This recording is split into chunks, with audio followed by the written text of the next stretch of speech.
नमस्कार दोस्तों, भारतीय संविधान का आर्टिकल 44 ये कहता है कि राज्य भारत के हर राज्य क्षेत्र के लिए एक समान नागरिक संहिता लागू करने का प्रयास करेगा।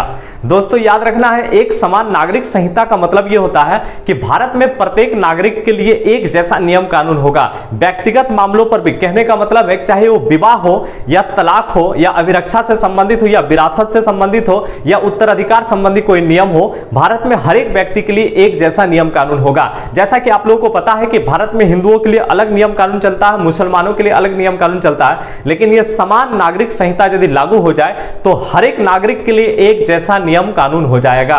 ध्यान दीजिएगा दोस्तों, ये जो आर्टिकल 44 हम आपको बता रहे हैं, इसका उल्लेख भारतीय संविधान के चौथे भाग में, और याद रखिएगा नीति निर्देशक तत्वों का पाठ ही है, मतलब 36 से 51 में नीति निर्देशक तत्वों का उल्लेख मिलता है और उसी में आपका आर्टिकल 44 आ जाता है। तो नीति निर्देशक तत्वों का पाठ है, इसलिए ये अनिवार्य नहीं है, मतलब ये कंपलसरी नहीं है, लेकिन समय समय पर याद रखिएगा इसका मांग होते रहता है। दोस्तों संविधान बनाने वालों ने दो टाइप के मौलिक अधिकार के बारे में कहा था। पहला, जिसका उल्लेख अनुच्छेद 12 से लेकर के 35 तक में मिलता है और संविधान के तीसरे भाग में मिलता है, ये अनिवार्य है। इसके बारे में कहा गया कि जब संविधान लागू होगा उसके तुरंत बाद दे दिया जाएगा। तो आज के डेट में हमारा जो फंडामेंटल राइट्स है अनुच्छेद 12 से लेकर के 35 तक, ये यदि हमसे कोई छीनता है तो इसको लेकर के हम क्या कोर्ट जा सकते हैं आर्टिकल 32 के तहत। लेकिन इसमें यह भी कहा गया कि कुछ कुछ चीजें मिलना चाहिए, लेकिन हम तुरंत नहीं दे सकते हैं। मतलब देश जब आजाद हुआ था तो देश की परिस्थिति उतना बेहतर नहीं था कि बहुत सारी चीजों को दिया जाए, लेकिन सोचा गया था कि हम उसको बाद में दे सकते हैं।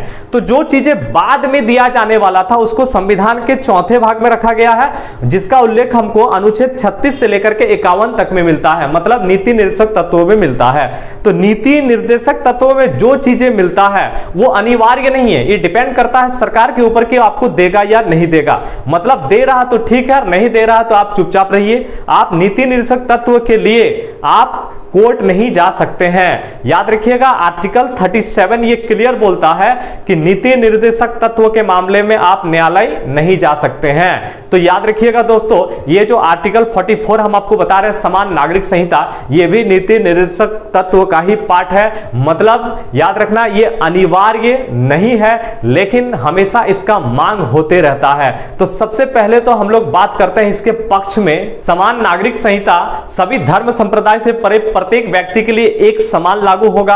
आज के डेट में धार्मिक मान्यता के अनुसार हिंदुओं के लिए अलग नियम कानून है, मुसलमानों के लिए अलग नियम कानून है। तो कहीं ना कहीं समान नागरिक संहिता से ये आपका खत्म होगा और हमारा जो कानून है वो सरल होगा, मतलब भारत का जो कानून व्यवस्था है वो आपका मजबूत भी होगा।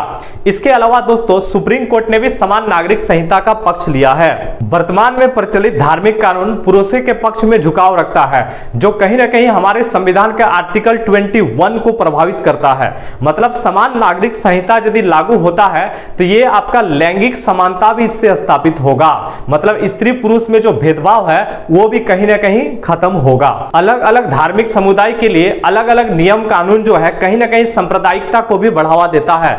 मतलब समान नागरिक संहिता से राष्ट्रीय एकीकरण को भी बढ़ावा मिलेगा। जैसा कि पता होगा दोस्तों आप लोगों को कि हमारे देश में विवाह की जो आयु है लड़का के लिए 21 साल और लड़की के लिए 18 साल है, ठीक है।